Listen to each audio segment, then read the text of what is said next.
आज हम करेंगे एक्सरसाइज 3.3। 3.3 एक्सरसाइज में हम डिस्कस करेंगे बार ग्राफ। बार ग्राफ क्या होता है? In the bar graph we use the bar to represent the data. हम डेटा को रिप्रेजेंट करने के लिए बार का यूज करते हैं और हमें पता होना चाहिए हम बार ग्राफ को कैसे रीड करें, how to read the bar graph. चलो डिस्कस करते हैं।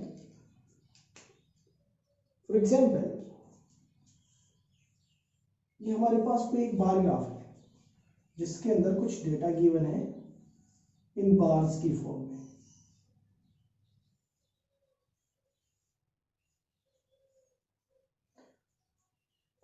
Clear?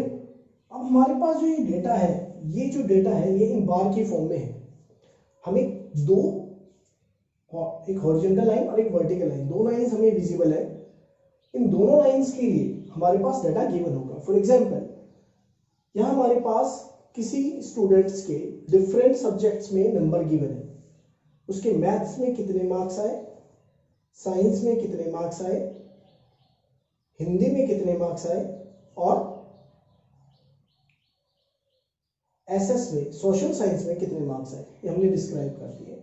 Marks are given here 1 2 3 4 5। So ये 20 मार्क्स को रिप्रेजेंट करता है, 40 मार्क्स, 60 मार्क्स, 80 मार्क्स और 100 मार्क्स। तो हमारे इस तरफ ये क्या रिप्रेजेंट किया इसने, मार्क्स, और इधर क्या रिप्रेजेंट कर रहा है ये, सब्जेक्ट। तो इस एग्जांपल से अगर हम इसे अंडरस्टैंड करें तो ग्राफ किस तरह से दिख रहा है, ग्राफ क्या रिप्रेजेंट कर रहा है, हमें ग्राफ क्या बताना चाह रहा है। सो हम इस ग्राफ से क्या क्या आइडिया लगा सकते हैं, क्या क्या रिजल्ट एनालिसिस कर सकते हैं। तो सबसे पहले हम देखें कि सबसे ज्यादा नंबर किस सब्जेक्ट में आए। सबसे ज्यादा किस सब्जेक्ट में नंबर आए हमारे, हिंदी में। तो हिंदी में हमने स्कोर किया about almost closer to 100, but not 100 से थोड़ा नीचे, अबाउट 95। हम इसके लिए स्केल यूज करेंगे। स्केल से यूज से हमें क्या बेनिफिट होगा, अगर ये 50% है, बिल्कुल बीच में है, तो ये हो जाता, अगर इनके बीच में होता तो ये हो जाता 90, मगर ये इससे थोड़ा ज्यादा है और 100 से थोड़ा कम। तो इट मींस ये कितना हो गया, अबाउट 95। तो कितना स्कोर हो गया ये, 95। अब हमें स्केल से मेजरमेंट करना है। मान लो कोई यूनिट हमारे पास है और इनका हमें कैसे डिस्क्राइब कैसे करना है, यूनिट कैसे लेनी है, स्केलिंग कैसे करना है। हमें यहाँ पर स्केलिंग क्या है, यहाँ पर स्केल क्या गिवन है, स्केल है कि जो 1 मार्क है, 1 यूनिट है, एक यूनिट का मतलब कितना है, 20 मार्क्स। एक यूनिट का मतलब कितना हुआ, 20 मार्क्स। सो 20 मार्क्स का डिस्ट्रीब्यूशन यहां पर है। क्लियर है? सो हम नेक्स्ट चलते हैं। हमारे पास एक यूनिट है, उस एक यूनिट के बीच में हमारा डाटा लाई करता है। जो बार है वो इनके बीच में, टॉप मोस्ट जो उसका लेवल है उनके बीच में लाई करता है। तो इट मींस ये उसका 50% हो गया, यानी कि 50% यानी कि हाफ हो गया, या हम बोल सकते हैं 50% हो गया। मतलब यहाँ पे है 80, यहाँ पे है 100, तो ये हो गया 95, बीच में है। तो ये सॉरी, यहाँ 80 है और यहाँ 100 है, तो बीच में हो गया 90 मार्क्स। क्लियर? 50%, आधा। और अगर इन दोनों के बीच में है तो 1/4 और ऐड कर दो, इन दोनों का भी आधा, 1/4। तो ये कितना हो गया, 95, इन दोनों का आधा अगेन। और इससे नीचे है, इनके आधे में, तो इन दोनों का भी आधा, कितना हो गया, 85। तो हम इस तरह से डाटा को फर्दर, इस एक यूनिट को फर्दर स्मॉलर यूनिट में ब्रेक कर सकते हैं। क्लियर? इसी से हमें पता लगेगा कि डाटा की वैल्यू कितनी है, एग्जैक्ट वैल्यू कितनी है। वेल, आपको जितने भी बार ग्राफ बनाने हैं, जितने भी इनके अंदर इस तरह के डायग्राम बनाने हैं, वो सब ग्राफ पेपर पे बनाने हैं। याद रखना, use graph paper to draw the graph और bar graph. Clear? Bar graph को अगर हम ग्राफ पेपर में बनाएंगे तो we can easily check accuracy of the data, data की एक्यूरेसी करेक्ट आएगी। क्लियर? तो याद रखना, सारे बार ग्राफ आपको ग्राफ पेपर पे बनाने हैं। क्लियर? नाउ ये हमारा क्लियर हो गया। इसका स्कोर कितना होगा, इसका स्कोर होगा हमारे पास 20, 40, 60, 80 और 100। तो इसका स्कोर कितना आया 80।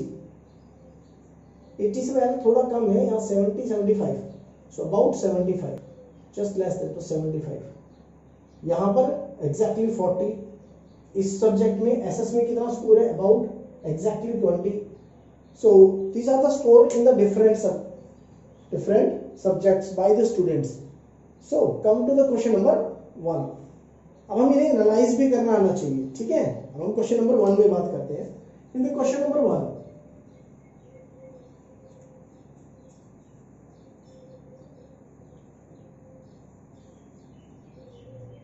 in question number 1, use the bar graph to answer the following. Which is the most popular pet? Which is the most popular pet? हमने बार ग्राफ को देखा और देखने से पता लगा कि कौन सा बार सबसे बड़ा है। इनमें से कौन सा बार सबसे लार्जर है, बड़ा है, वो है कैट वाला। तो which pet is most popular? Cat. इसका आंसर क्या हो गया? कैट। कैट की वैल्यू कितनी होगी? अबाउट 10। डॉग की वैल्यू कितनी है? अबाउट 8, एग्जैक्टली 8 के बराबर है। हम स्केल लेंगे, स्केल से मेजर करेंगे, डॉटेड लाइन मेजर करेंगे, 8, 10 आया। इसको भी ऐसे मेजर करेंगे हम, 8 आया। इसको भी ऐसे मेजर करेंगे, 2 आया। इसको भी ऐसे मेजर करेंगे तो 4 तो जाता है यहां पर,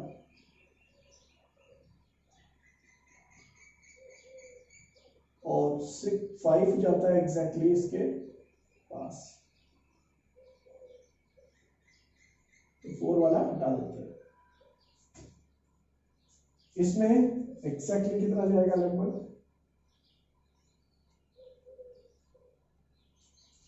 ऑलमोस्ट क्लोजर टू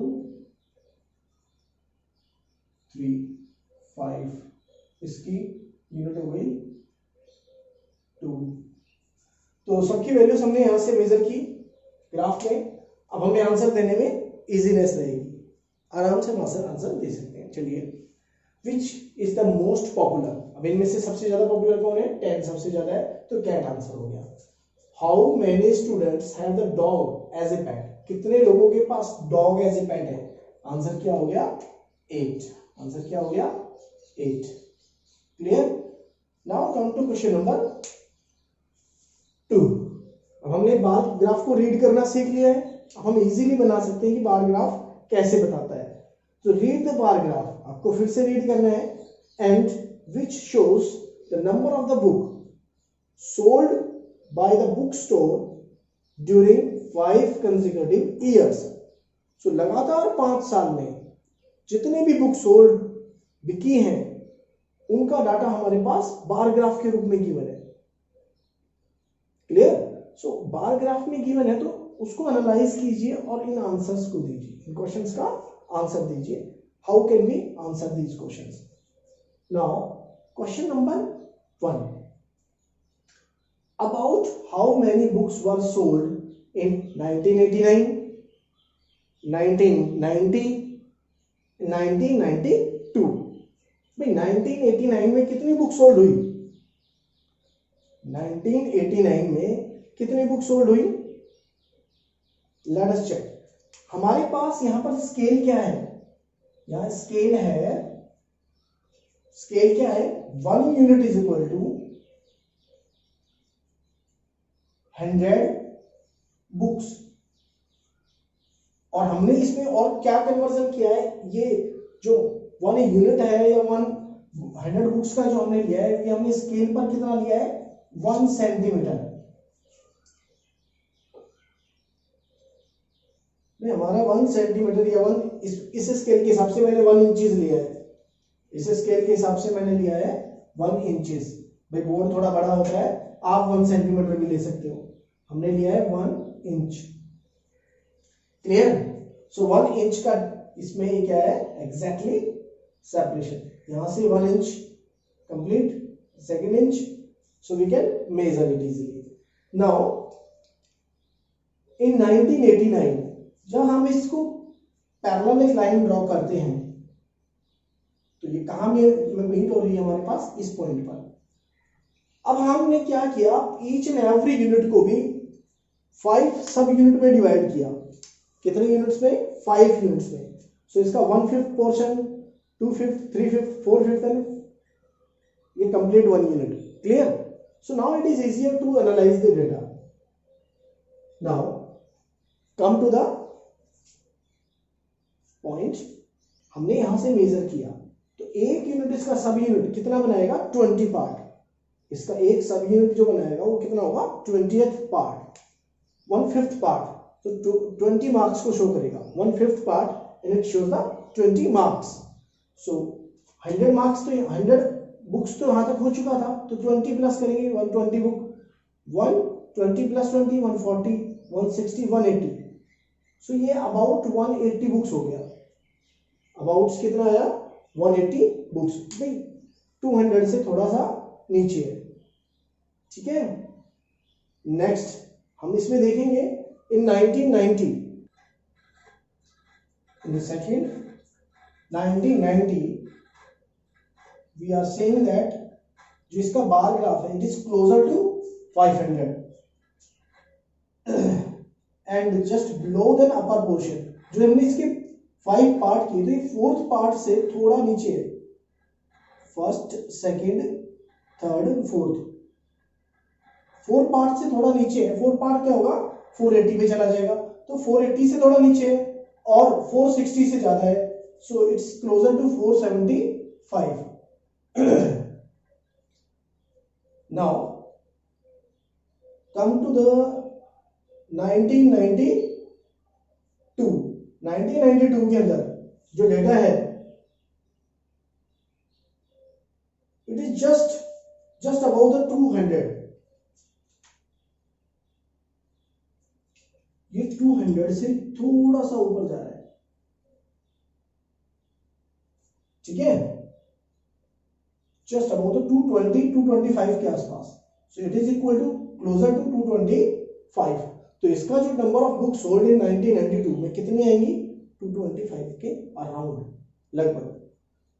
सो इसके आंसर्स हो गए हमारे पास। So books sold in 1989 is equal to 180, book sold in 1990 is equal to 475 and books sold in 1992 is equal to 225।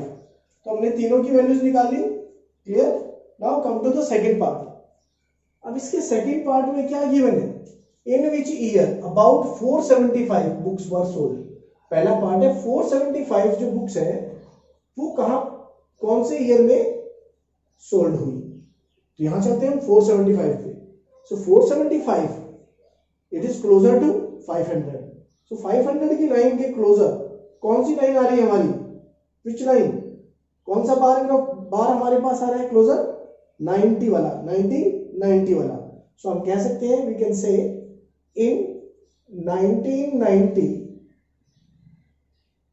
Books sold were 475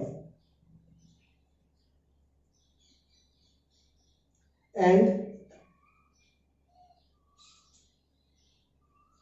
second case, तो फर्स्ट हो गया, in the second case 225, so closer to 200। 200 के closure में 2 बार graph है, एक तो 1989 वाला है, एक 1992 वाला है। 1989 वाला जो ग्राफ है वो 200 से नीचे है, 200 से थोड़ा कम है और हमें चाहिए 200 से थोड़ा ज्यादा। तो ये कौन सा हो गया, 1992 वाला बार ग्राफ क्या आया, 200 से थोड़ा लार्जर। सो हमारे पास यहां आंसर क्या होगा, in 1992 books sold were 225। Clear? So ये हो गया हमारे पास question part number 2, question number 2 का। Now come to the third part, in which year fewer than 250 books were sold. अब इन्होंने डाटा दिया है 250, अब उस 250 से लेस देन बुक्स किस ईयर में सोल्ड हुई। 250 इसमें हम मार्क करेंगे 250, कहां है हमारे पास 250, इसके बिल्कुल बीच में, half of this portion, clear. So इसके क्लोजर में कहां है हमारे पास, जो 250 से लेस देन बोला है, फ्यूअर लेस देन। सो एक तो हमारे पास आ गया 1989, ये भी इससे कम है, और दूसरा कौन है 1992, ये भी क्या आ जाएगा इससे कम, ये भी 250 से लेस है। तो 250 से लेस हमारे पास कितने डाटा हो गए, 2 data. So in year 1989 and 1992 the books sold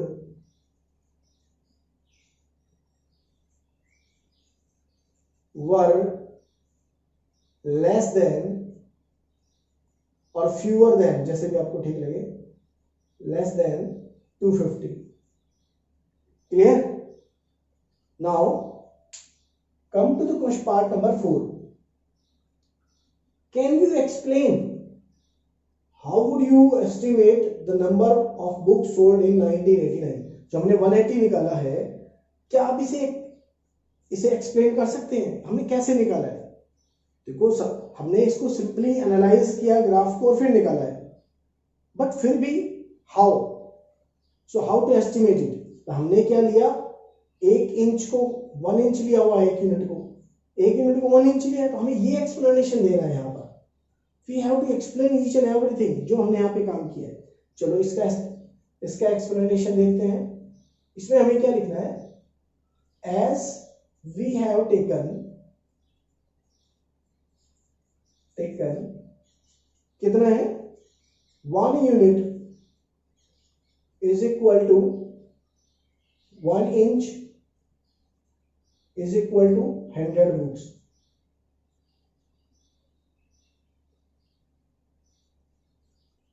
clear. अब हमने इसमें 100 बुक्स का आइडिया लिया है, 1 यूनिट में 1 इंच के अंदर डिस्ट्रीब्यूट किया है। सो पहले इंच का मतलब तो 100 हो गया, अब 100 से भी ज्यादा चली गई है बुक्स, क्लोजर ज्यादा है ना, बट सेकंड जो दूसरा यूनिट है उससे कम है, तो हम क्या कहेंगे, जो हमने यूनिट मार्जिन लिया यहां से यहां तक कितना रहा, 1 यूनिट, क्लियर। और हमने क्या लिया 100 और ये 200 मार्क्स है, तो ये इसका कौन सा पोर्शन है, 3/4, ये 1/2 पोर्शन है, आधा और आधे से भी 1/4 ज्यादा, आधा फिर आधे का भी आधा और ज्यादा, तो कितना हो जाएगा 3/4। तो 100 प्लस 3/4, तो हमारे पास कितना हो गया, 1 यूनिट तो इसकी मान लेते हैं, प्लस 3/4 यूनिट, यानी कि 7/4 यूनिट। हमने कितनी यूनिट ली, 1 यूनिट तो 100 की होगी, और 3/4 यूनिट क्या हुई, उस 100 से भी ज्यादा, तो कितनी हो गई 7/4 यूनिट। अब 7/4 यूनिट है, 1 यूनिट का मतलब कितना था, 1 यूनिट का मतलब था 100 बुक्स, 1 यूनिट का मतलब कितना था 100 बुक्स। तो अभी कितना हो गया, ये 100 से मल्टीप्लाई कर देते हैं, 25, तो 175। सो अबाउट 175 या 180 जो भी हमें लिखना हो, तो ये मोर देन 175 तो होगा ही होगा। तो that's why we take an idea of this conversion. So this is our analysis. मतलब आपको हमेशा बार ग्राफ यूज करना है to draw this bar graphs, graph paper use करना है आपके to draw this bar graph. Come to the next question. Next question number 3rd. The number of children in the 6 different classes are given below. Represent the data on a bar graph. अब हमारे पास एक table given है, हमें इस table को bar graph में represent करना है। इसमें गिवन है क्लास 5th में नंबर ऑफ़ चिल्ड्रन है 135, क्लास 6th में नंबर ऑफ़ चिल्ड्रन है 120, 7th में नंबर ऑफ़ चिल्ड्रन है 95, 8th में नंबर ऑफ़ चिल्ड्रन है 100, 9th में नंबर ऑफ़ चिल्ड्रन है 90 और 10th में नंबर ऑफ़ चिल्ड्रन है 80। सो कुछ क्वेश्चंस हमसे पूछे गए हैं. First question part A, how would you choose a scale. हम स्केल, कौन सा स्केल और कैसे स्केल यूज़ करेंगे. स्केल मीन्स यहाँ पर पैरामीटर होगा. Part number B, answer the following questions. Which class has the maximum number of children. हम डाटा को एनालाइज करेंगे और किस क्लास के पास मैक्सिमम नंबर ऑफ़ स्टूडेंट है और किस क्लास के पास मिनिमम नंबर ऑफ़ स्टूडेंट है. और इसका नेक्स्ट पार्ट है, find the ratio of the students of the class 6th to the class 8th. Okay, now come to the question. In the question number 3, we are making bar graph. What scale we are going to use? According to the question,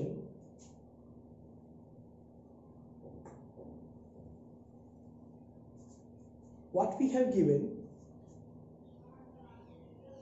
the 6 different classes.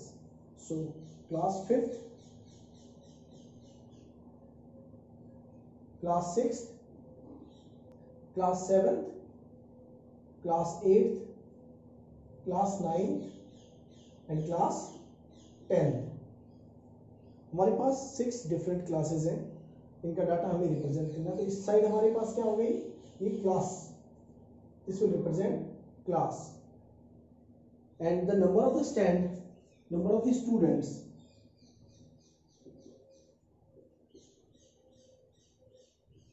is represented by vertical line. Number of class, name of the class represented by horizontal line. And what is the scale we are going to use? So here the scale should be, what scale we use? Scale is equal to, scale is 1 unit is equal to 10 students. 1 unit का मतलब 10 students. आपके पास जो graph paper मिलेगा, graph paper पे आपको एक bar graph बनाना है और उसके अंदर हमारे पास एक डार्क लाइन मिलेगी, एक लाइट लाइन मिलेगी और उससे भी लाइट लाइन थोड़ी और भी 4-5 लाइट लाइनें होंगी. सो इस तरह हमारे पास इस लाइन और इन लाइनों के बीच में 5 डिवीजन, इन दोनों लाइनों के बीच में भी 5 डिवीजन. तो ये डिवीजन हमारे पास कितना हो गया, 10 यूनिट का, 10 to 20.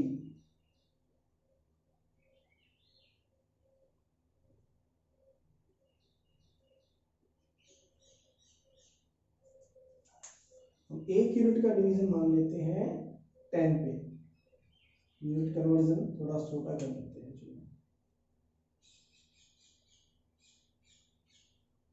चलिए 10,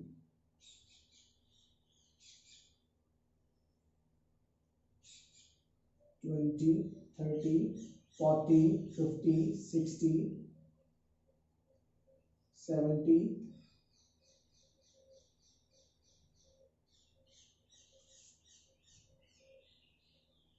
80, 90, 100, 110, 120, 130, 140 and then so on.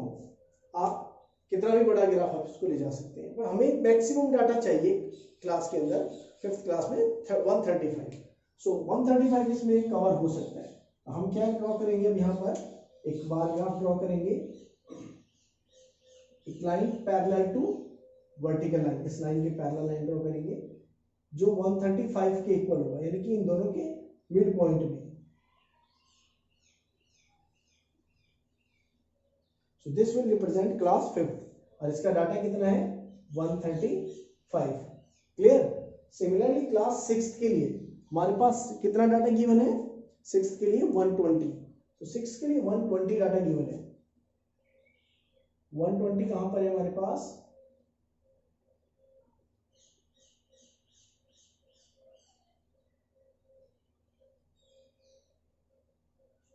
एक तो इनकी जो विड्थ होगी ना वो हमेशा इक्वल आनी चाहिए, वेरी नहीं होनी चाहिए. मैं बिना स्केल के बना रहा हूँ तो थोड़ा वेरी कर रहा है, बट आपको स्केल से बनाना है.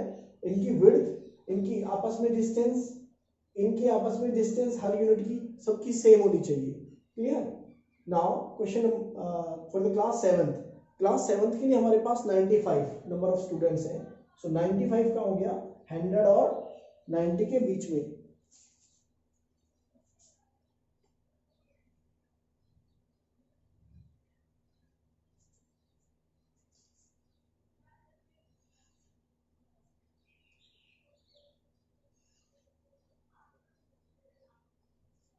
100 और 90 के बीच में।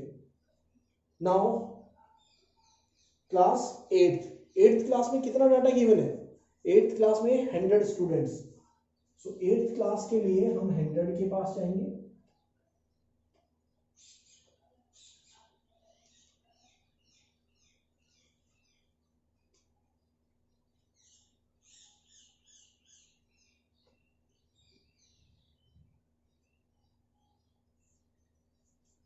ये 100 हो गए, ये 95, ये 120।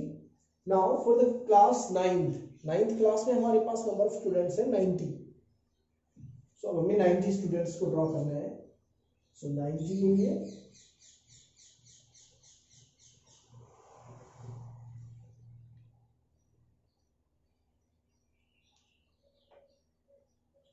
more close.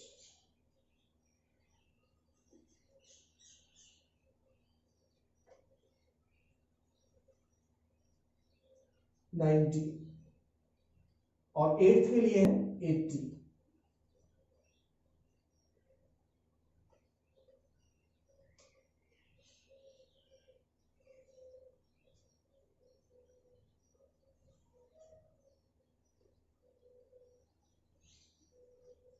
जो स्केल हमने यूज की है, स्केल क्या है? 1 unit is equal to 10 student या चिल्ड्रंस, 10 चिल्ड्रंस या 10 स्टूडेंट्स, जैसा आपको ठीक लगे। Now come to the questions, question answers. On the second part, answer the following questions. Which class has the maximum number of childrens and which class has the minimum number of children. So हम data को देखें तो हमारे पास class 5th में part A के अंदर तो आपका आंसर हो जाएगा ये कि भाई स्केलिंग क्या है हमारे पास, वो ये है। और पार्ट बी के लिए हमारे पास आंसर क्या होंगे? पार्ट बी के फर्स्ट क्वेश्चन क्या है? विच class has maximum number of students? Class 5th has maximum number of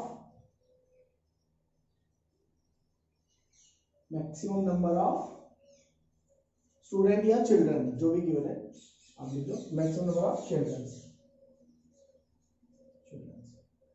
इसका पार्ट नंबर 2 में क्या लिखेंगे हम? विच class has the maximum number of minimum number of students? So class 10th has minimum number of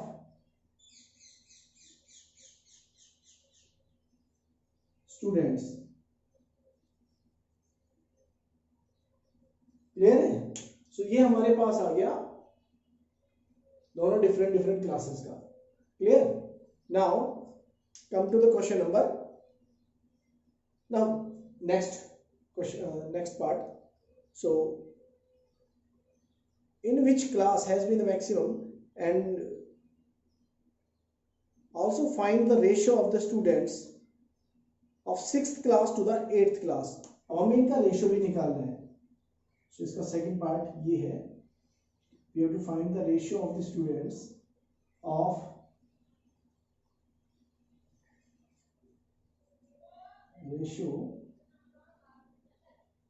number of students, children's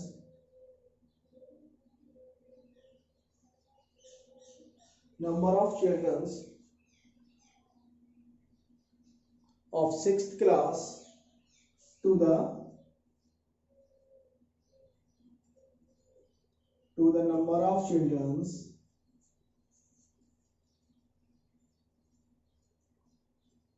of 8th class। तो दोनों में कितने कितने स्टूडेंट्स हैं? 6th क्लास में हमारे पास हैं 120 स्टूडेंट्स और 8th क्लास में कितने हैं? 100 स्टूडेंट्स। अगर इनको सॉल्व करते हैं तो हम सॉल्विंग ये कर रहे हैं हमारे, तो कितने पे सॉल्व होते हैं? 0 से 0 कैंसिल, 2 5 जा 10, 2 6 जा 12, तो 6/5। तो रेशियो क्या हो गई? 6:5। तो हमारे पास ये हो गया क्वेश्चन नंबर